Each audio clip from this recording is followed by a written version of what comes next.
So Sveta asked the good question of, is there another thing for Lottie? And that's something I've been kind of thinking about because as awesome as After Effects is, and you guys all stated the cons, it's just a huge software that's actually not meant for motion design. There's a lot of like visual effects, other stuff, like kind of like Photoshop, right? It's a behemoth of a software to do vector graphics. It's kind of equivalent to that. So part of my quick wins, and this is something that I want to demo. I was trying to look around for something else, right? And one thing that came about was this thing called Rive.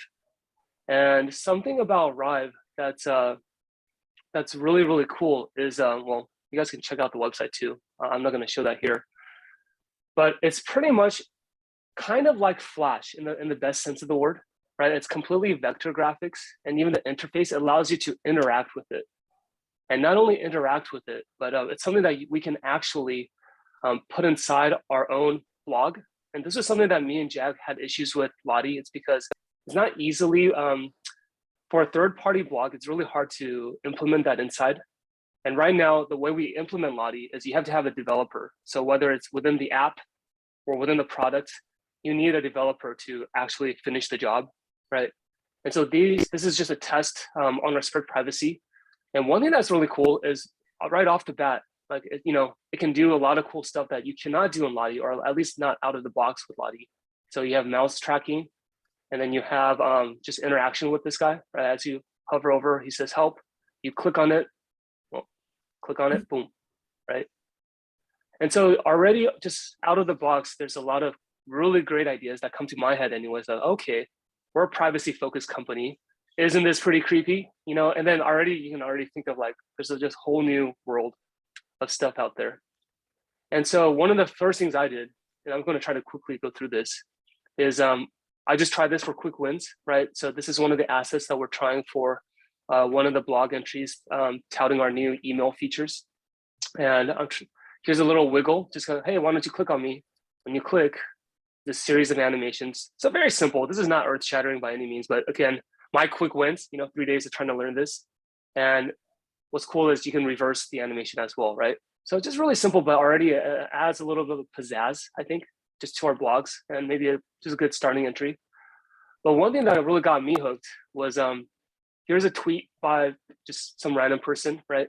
But within the tweet itself, you can actually click on it, and you're able to interact within the tweet itself, right? Which I thought was really, really cool.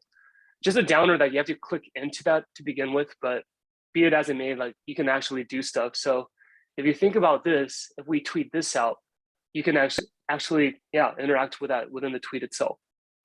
So I thought I just thought that's really cool. And we have a whole community that you can take a look at, right? Just different examples. And when you open something up, you can actually open it within your Rive editor, which I do want to do a minor deep dive soon after. But too bad Chris Morass isn't here, because one of the cool things is they have this thing called mesh warp. And one of the things that we're stuck on with Lottie is TLDR. Lottie, it's very subset of all the animations you can do within After Effects. You can only do very, very little, because what it does is it translates to SVG animations. And so this warping thing, you cannot do within Lottie. Not easily anyways. It's almost like frame by frame animation at this point. But they have this thing called mesh warp that easily meshes stuff. And so all I want to say is we can do a flame much better now, with Rive, which is something that we've been wanting to do. But I'm just going to show you guys a little bit. I don't want to do too much because this might be like throwing the kitchen sink at you guys. So this is within the editor itself. And by default, you just have a design. And one cool thing about Rive is you can just import SVGs, and it breaks down by layers. So like the way I do this is I just put things together within Figma, export the relevant bits as SVGs, and import them back into Rive. And as you can see, it's almost like Figma in that there's it's almost like a components, right? And so within each of these, I have their own animations. So I'll just play, just focus on this part. Maybe I'll just show my screen here. So this is bad to good, right? And it stops. And here's good to bad. And then within toggle, there's just a set of animations, like, for example, like the jiggling, right? Like, hey, look at me, versus, different things like turning off to on, things like that. And so that's pretty cool because within the final animation itself, all I'm doing with some of these guys is just toggling their specific animations. So very similar to Figma, you can just, or like, what is that called? Pre-comps in After Effects. You just have to animate once and everything's done for you. And you just have to tweak that animation without worrying about like, oh my gosh, I need to juggle all these animations within my layers, so on and so forth. One final thing, at least for just this, this demo share, they have this thing called a state machine. And I think that's one of their strengths that's very different from After Effects. And what it does, so I'm going to play this right now. You can tell that, okay, it goes from initializing and it stays within this bad loop. So I'm just going to play this one more time. The initializing is like the popover comes in, the text comes in, right? So I'll just play that one more time, right?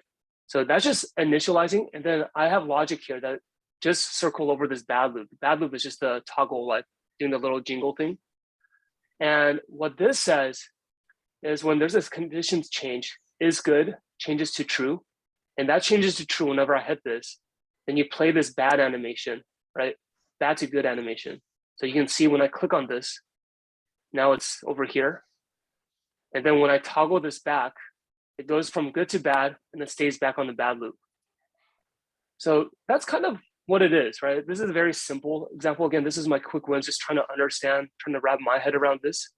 But if you look at some of the more, some of the more complex ones, their state machines are pretty complex, but that's what it gives you, the clicks, the like as you do the mouse cursor, it tracks that and stuff. So anyways, I don't want to go too deep on this, but all of this it's just really, really cool.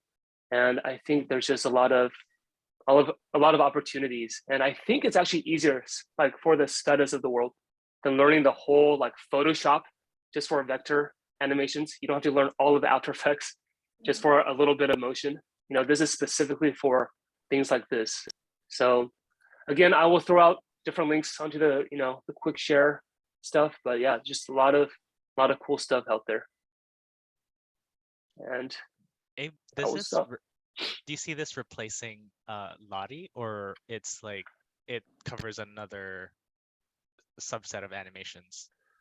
I think it does. So right now, I'm talking with like the main people there. So in terms of their actual runtime, and Steven asked this over Mattermost, they have, so on our side, we have to make sure that there's a runtime compatible for whatever product that we're using.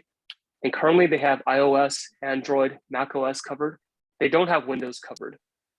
And so that's kind of a showstopper in terms of within the product. But yeah, even on their Twitter feed, they've been doing a lot with even Framer, for example. So I can see a lot of, not just on our blog, but if we want to start incorporating within our product pages, so like what Nerzar has been working on, like the homepage renovation. I think things like that, this is ready to go out of the box. It's more, we're the bottleneck right now. We don't have enough people who know how to harness the power of Rive, so to speak. But yeah, long story short, within the product itself, I don't think we're ready just because Windows, they don't have an equivalent of a runtime. But SERP, if we want to do that on any of the home pages on our blog, I think that's ready to go, as long as we're okay with that. So yeah, so that's it. It's also a JSON output, just like Lottie. No. So that's completely different. Yeah, it runs its own thing. And so the runtime is, it knows how to handle its own file, .riv.